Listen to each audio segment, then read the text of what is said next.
गठिया, आर्थराइटिस और rheumatoid arthritis, gout की प्रॉब्लम, ये ऐसी बीमारियां हैं जिससे लगभग दुनिया का हर दूसरा व्यक्ति पीड़ित, और उम्र के आखिरी पड़ाव में तो अक्सर ये प्रॉब्लम सभी को हो जाती है।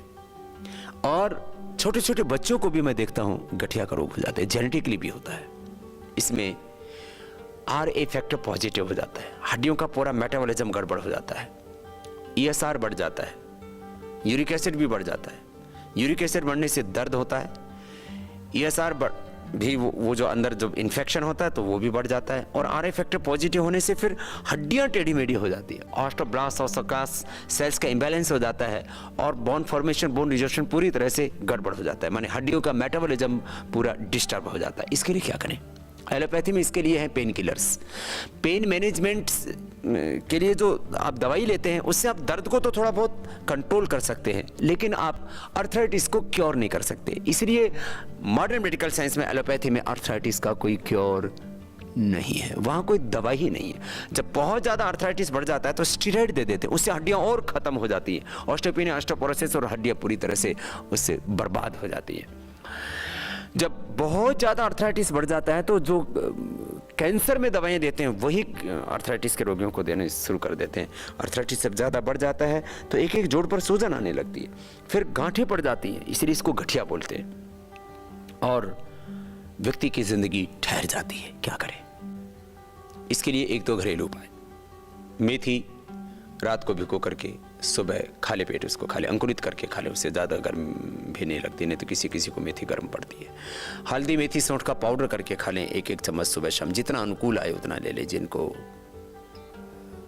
अल्सर हो, जिनको एसिडिटी बहुत ज़्यादा होती है, जिनको बवासीर हो, उनको ये जो उपाय है हल्दी, मेथी, सौंठ का, ये समझ के करना चाहिए, थोड़ी मात्रा में इसको लेना चाहिए। लहसुन में एक दो कली सुबह खाली पेट खा सकते हैं। मोथा घास, उसका पाउडर करके एक एक चम्मच लिया जाता है, वह बहुत ही लाभप्रद होता है गठिया के रोग के लिए। गठिया के रोग के लिए एलोवेरा का जूस ज़बरदस्त लाभ करता है। यद्यपि गठिया के रोग के लिए हम महावात विध्वंसन रस, प्रवाल पिष्टि, बृहत्वात चिंतामणि, पुनर्नवादि मंडूर, योगराज गुग्गुल, सिंहराज गुग्गुल, त्रयोदशांग गुग्गुल, इस तरह से अलग अलग प्रकार की औषधियाँ प्रयोग में लाते हैं। सामान्य रूप से किसी को भी जोड़ों में दर्द होता है तो हम एडवाइज करते हैं कि आप योगराज गुग्गुल एक एक गोली ले लीजिए, चंद्र प्रभावटी एक एक गोली खा लीजिए, और शिराजित रसायन एक एक गोली का प्रयोग कर लीजिए। तो चंद्र प्रभावटी, योगराज गुग्गुल, शिराजित रसायन, ये हम अक्सर जिनको भी जोड़ों में दर्द होता है, गठिया की प्रॉब्लम होती है, आर्थराइटिस होता है, रोमेटॉइड आर्थराइटिस की प्रॉब्लम होती है, उन सभी को हम सजेस्ट करते हैं सुबह शाम, अथवा दिन में 3 बार, सुबह दोपहर शाम, ये गोलियां खिलाते हैं हम। इससे लाभ होता है निश्चित रूप से आर्थराइटिस के रोगियों को। और जब बहुत ज़्यादा आर्थराइटिस बहुत क्रिटिकल कंडीशन में होता है, माने RA फैक्टर यदि 20 तक होता है तो ये नॉर्मल माना जाता है, 20 से नीचे नॉर्मल माना जाता है। यूरिक एसिड 7 से नीचे होता है तो नॉर्मल माना जाता है। ESR 15 से नीचे होता है तो नॉर्मल माना जाता है। लेकिन जिनको ये रोमेटॉइड आर्थराइटिस की प्रॉब्लम, गठिया की प्रॉब्लम होती है, उनका ये RA फैक्टर 500 तक पहुंच जाता है। ऐसी परिस्थिति में हम उनको महावात विध्वंसन रस 10 ग्राम, प्रवाल पिष्टि 10 ग्राम, फिर उसमें मोती पिष्टि मुक्ता शुक्ति भस्म देते हैं, गोदंती भस्म भी देते हैं किसी किसी को, और उसको पुनर्नवादि मंडूर भी देते हैं। बृहत्वात चिंतामणि 1 से लेकर के 2-3 ग्राम तक महीने में प्रयोग कराते हैं। तो ये जो मैंने आपको औषधियाँ बताई, इनका पाउडर करके और सबको जो है 1 महीने में इसकी पुड़िया बना करके सुबह शाम देते हैं। इसको वैद्य की परामर्श के अनुसार ले सकते हैं। तो ये लाभ करती हैं सब औषधियाँ। इसमें 10 मूल क्वाथ भी देते हैं, पिड़ंत क्वाथ भी उबाल करके पिला देते हैं, बहुत से उपाय हैं। निर्गुंडी का रस पिला देते हैं, वह भी बहुत लाभप्रद होता है जोड़ों के दर्द के लिए। लेकिन इसमें एलोवेरा का जूस, मैंने कहा, ये अद्भुत होता है। 4-4 चम्मच एलोवेरा का जूस 2 या 3 बार पिया जाए।